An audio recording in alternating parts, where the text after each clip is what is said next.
Hi Taurus, I'm Jennifer Angel. This is my overview for Horoscope for you for August. So we're already in the second half of the year and it certainly does go fast.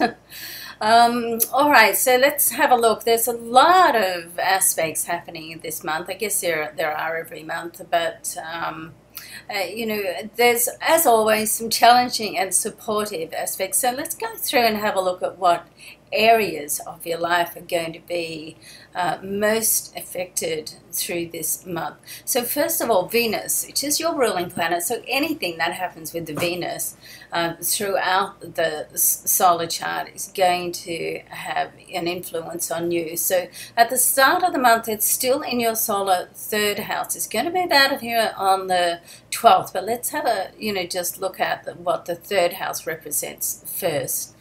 All right, so it's all about communication, this area, media as well, so you can be out front and having to, stand up and socialize or, say how you feel about things. It's very good for connection at social events. So if you can get out and about this month and, rub shoulders with people who are significant in your area of work, for instance, then that's a great thing to do. I mean, the people that you meet, you can just have those chance meetings. I mean, I always think when, I have one of those spontaneous signpost synchronicity moments that, there's something going on here. I mean, and I've finally tuned my intuition so much now that I pretty well know, when I meet somebody who's going to be in my life for a while, I pretty well know it straight away. And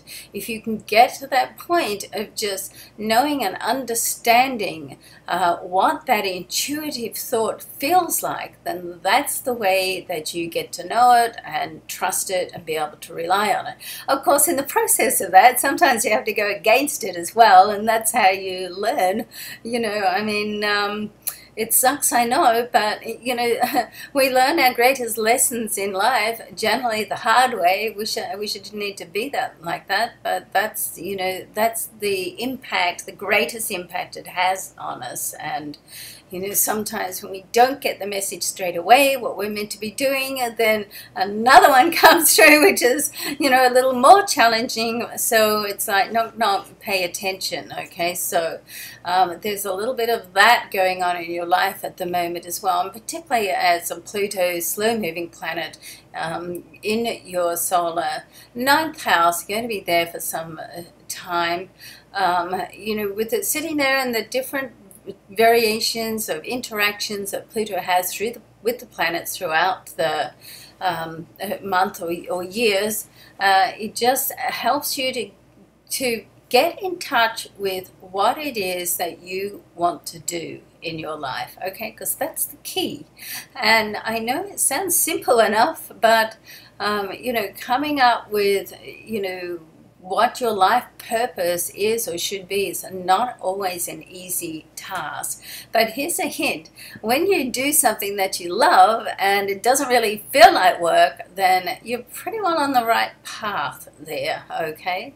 Of course, astrology profiling, personality profiling can help you do that as well. I have a little system which I go through and help people get in touch with their life purpose and the mission in life. So astrology can be used in all sorts of beneficial ways.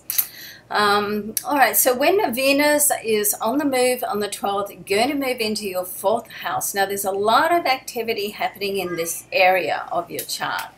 Okay, so this is all to do with your home, family, your domestic scene. So it's like things are moving. Some of you might actually be moving. Some of you might be considering changes, or perhaps moving in with a partner.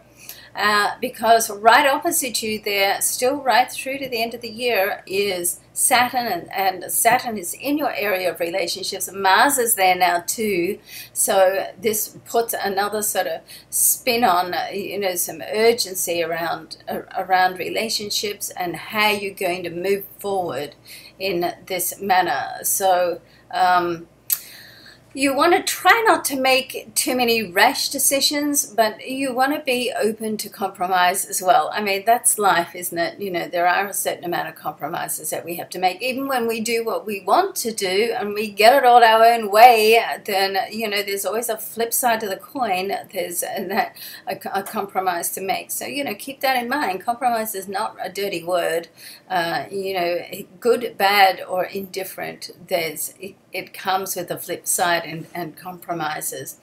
So let's get back to this home area. We've got Jupiter in this area. Jupiter, planet of abundance and expansion. So for that to be in your solar fourth area, it's a very beneficial for you for self-nurturing as well. But it does indicate with the sun here and for most of the month, and communication planet Mercury in this area as well for the first half of the month, and then Venus moving in for the second half, does indicate that there's something going on around your home. Now, even if, say for instance, that you're not happy with the changes from the beginning, just know that sometimes things will start to come together in a way that you think, well, you know, this sucks, this is not really what I wanted, but at the end of the day, it can turn around and work in your favor. And also,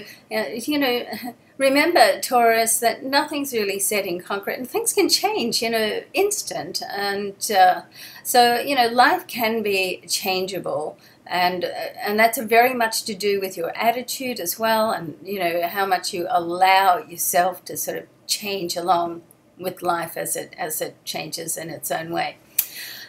So others will be perhaps looking at decorating, or just doing something in the home. So you're going to have to put a little bit of time aside for that, but don't neglect your business. Business gets a shake up this month.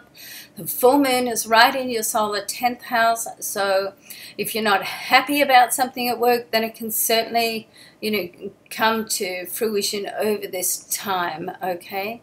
And just come to make some changes. So as I said, that's on the 10th, so, you know, watch out for things that happen there. And once again, if an unexpected development happens, just go, well, you know, I wonder what's next. And whatever's next, sometimes the full moon can just, like, you know, shoof out what's not working and makes the space to bring in something else. It's like the universe has a filing system, there's no doubt about that, you know. And you're, you know, certainly in the throes of doing some changes there. There's been lots of changes for Taurus over the last year. And it's almost like I feel now things are going to start to highlight to you what way you want to fine-tune the changes moving forward, okay?